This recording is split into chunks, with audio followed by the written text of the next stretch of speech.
Video शुरू करते हैं। तो पहला फैक्ट यह है कि स्पाइडरमैन जब सबसे पहले हमें कॉमिक्स में इंट्रोड्यूस कराया गया था तो उस टाइम का सबसे पहला विलन जिससे स्पाइडरमैन ने फाइट की थी वो था कमेलियन। कमेलियन बिल्कुल एमसीयू के मिस्टीरियो की तरह है, उसके अंदर भी कोई सुपर पावर्स नहीं है, लेकिन जस्ट वो एक कंप्यूटर का यूज करता है अपने इल्यूजन्स बनाने के लिए। और उसका नाम इसलिए भी जाना जाता है कि वो स्पाइडरमैन का सबसे पहला विलन था कॉमिक्स के अंदर में। और दोस्तों आने वाले टाइम में शायद एमसीयू में भी उसे इंट्रोड्यूस कराया जाने वाला है, देखते हैं शायद सिनिस्टर 6 में हमें उसे दिखा दिया जाएगा। अब दोस्तों बढ़ते हैं अपने अगले फैक्ट की तरफ। तो अपना अगला फैक्ट है स्पाइडरमैन की पावर्स रिलेटेड।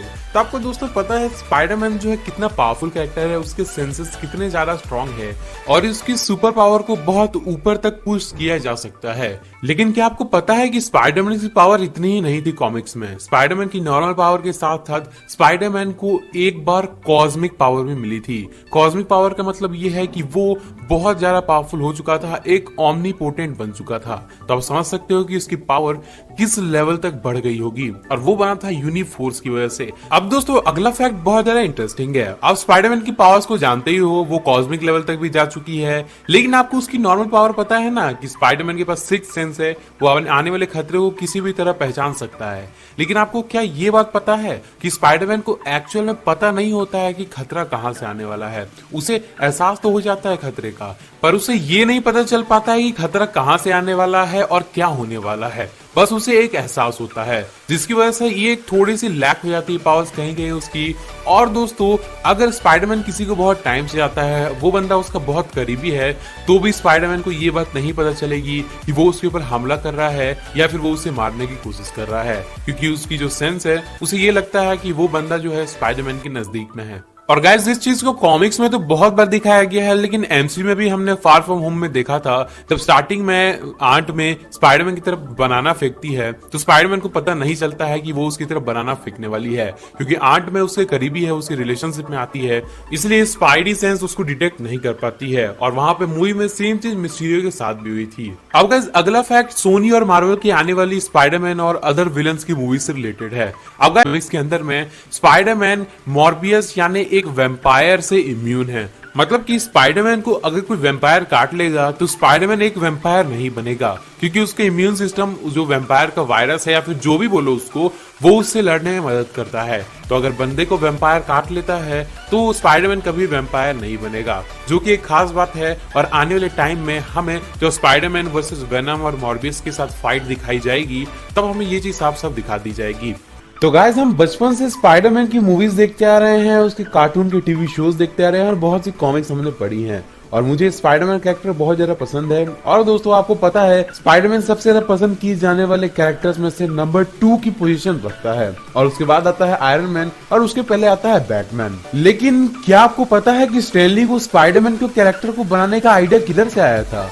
स्टैन ली बहुत टाइम से एक मास्टरपीस बनाना चाहते थे, उनके बहुत से सुपर हीरो फेमस हुए थे, मार्वल कॉमिक बहुत ज्यादा प्रॉफिट कर रही थी, लेकिन उनके दिमाग में एक नया कोई आइडिया नहीं आ रहा था। तो स्टैन ली एक दिन अपने ऑफिस में बैठे थे और ये सोच रहे थे कि कौन सा नया सुपर हीरो इंट्रोड्यूस किया जाए जो कि लोगों के बीच में पॉपुलर हो जाए। तो उन्होंने एक बार एक मक्खी को अपने आसपास उड़ते देखा, और फिर वो मक्खी जाके एक दीवार पे बैठ गई और बैठ के चलने लगी। तो वहां से उनको ये आइडिया आया क्यों ना हम एक ऐसा सुपर हीरो बनाए जो कि दीवार में चल सकता है, और फिर उसका नाम उन्होंने सोचा था फ्लाईमैन, लेकिन वो नाम सूट नहीं कर रहा था। और फाइनली जब उनके दिमाग में आया स्पाइडरमैन, तो फिर उसके बाद उन्होंने उस कैरेक्टर को बनाया, स्पाइडर्स की पावर दे दी, और फिर आपको पता ही है वो कैरेक्टर कितना ज्यादा फेमस हुआ।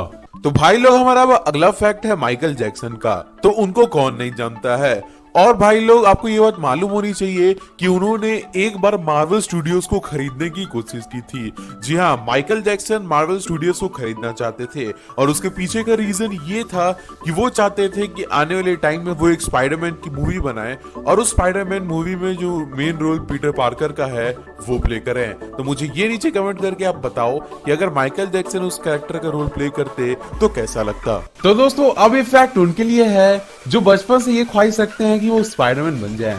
तो सुनो, स्पाइडरमैन को एक रेडियो एक्टिव स्पाइडर ने काटा था, जिसकी वजह से वो स्पाइडरमैन बन गया और उसे अनलिमिटेड पावर्स मिल गई, लेकिन उसका ब्लड भी रेडियो एक्टिव हो गया। तो कॉमिक्स में ऐसा ऑलरेडी हो चुका है। स्पाइडरमैन की एक अल्टरनेट कॉमिक में मैरी जेन को कैंसर था, जिसकी वजह से वो मर गई। लेकिन वो कैंसर एक्चुअल में किस वजह से हुआ था ये किसी को पता नहीं था। बट स्पाइडरमैन को जब इसके बारे में पता चला कि उसकी वजह से ही वो कैंसर हुआ है, तब स्पाइडरमैन की क्या हालत थी आप सोच ही सकते हो। तो आप मुझे नीचे कमेंट करके बताओ, क्या कभी आप स्पाइडरमैन बनना चाहोगे? आपको पता है ना, कुछ पाने के लिए कुछ खोना पड़ता है। अगला फैक्ट है पीटर के पेरेंट्स से रिलेटेड। तो आपने अगर अमेजिंग स्पाइडरमैन की मूवीज देख रखी होगी तो आपको पता था रिचर्ड एंड मैरी पार्कर दोनों ही एक साइंटिस्ट थे, लेकिन एक्चुअल में कॉमिक में वो साइंटिस्ट नहीं थे, वो शील्ड एजेंट्स थे। रिचर्ड एंड मैरी पार्कर दोनों ही शील्ड के अंदर में काम करते थे और उन्होंने दुनिया बचाने में बहुत ज्यादा मदद की थी शील्ड की। और शील्ड के अंदर में उन्होंने ऐसी ऐसी चीजें बनाई थी जिसकी वजह से वो आने वाले खतरों से दुनिया को बचा सकते थे। लेकिन एक बार जब वो एक क्रिमिनल ऑर्गेनाइजेशन का पीछा कर रहे थे और उसको खत्म करने ही वाले थे, उस टाइम पे एक असासिन ने उन्हें एक प्लेन में ब्रूटली किल कर दिया, यानी मार दिया। और फिर उसके बाद उस प्लेन को क्रैश कर दिया ताकि वो एक प्लेन क्रैश लगे, पर एक्चुअल में वो एक प्लेन क्रैश नहीं था, जो कि अमेजिंग स्पाइडरमैन भी हम सुन चुके हैं। तो गाइज आपको पता है ना कि अपना जो ब्रूस बैनर है यानी कि हल्क, वो सारे अर्थ के डिजीजेस से इम्यून है, मतलब उसको कोई बीमारी हो ही नहीं सकती जो कि अर्थ में है। लेकिन आपको ये बात नहीं पता है कि स्पाइडरमैन इन सारी चीजों से इम्यून नहीं है। स्पाइडरमैन को अर्थ में जो भी बीमारी है वो बीमारी हो सकती है और उन बीमारी की वजह से स्पाइडरमैन मर भी सकता है, जो कि एक बहुत ही इंटरेस्टिंग बात है कि स्पाइडरमैन किसी भी डिजीज से इम्यून नहीं है। अब हमारा अगला फैक्ट थोड़ा इंटरेस्टिंग है। आप क्या जानते हो 90s के टाइम में मार्वल जो है वो बैंकरप्ट हो गया था, जिसकी वजह से उसने बहुत सारे अपने कैरेक्टर्स के राइट बेच दिए थे। तो बैंकरप्ट होने के पीछे स्पाइडरमैन का भी कहीं ना कहीं हाथ था। जी हाँ, आपने सही सुना, स्पाइडरमैन की वजह से ही मार्वल 90s के टाइम पे कहीं ना कहीं बैंकरप्ट हुआ था, क्योंकि उस टाइम पे स्पाइडरमैन बहुत ज्यादा पॉपुलर था और उसके इतना कोई भी सुपर हीरो मार्वल के अंदर पॉपुलर नहीं था। थे बहुत सारे सुपर हीरोज, लेकिन स्पाइडरमैन की जो चीजें हैं, मर्चेंडाइज कॉमिक जो हैं, वो सबसे ज्यादा बिकती थी। लेकिन उस समय उन्होंने स्पाइडरमैन की कॉमिक रिलीज की थी जिसका नाम था क्लोन सागा, और उस कॉमिक की स्टोरी इतनी बुरी थी और इतनी बुरी तरीके से उसकी स्टोरी को दिखाया गया था, हमें उसके कैरेक्टर्स को, पीटर पार्कर को दिखाया गया था कि लोगों ने मार्वल की कॉमिक्स ही पढ़ना छोड़ दी। एंड फिर उसके बाद यही चीज देखते हुए मार्वल के 1/3 एम्प्लॉयज ने अपनी जॉब को छोड़ दिया, जिसके कारण मार्वल पूरी तरह से बैंकरप्ट हो चुका था। लेकिन फाइनली मार्वल ने अपने कैरेक्टर राइट को स्पाइडरमैन के बेच दिया सोनी को, जिसकी वजह से मार्वल के ऊपर से जो बोझ था वो उतर गया। और फिर उसके बाद आप जानते हो कि स्पाइडरमैन से रिलेटेड कितनी बढ़िया मूवीज आई थी सैम राइमी की 2002 के आसपास में, वो सोनी की बदौलत ही हो पाया था।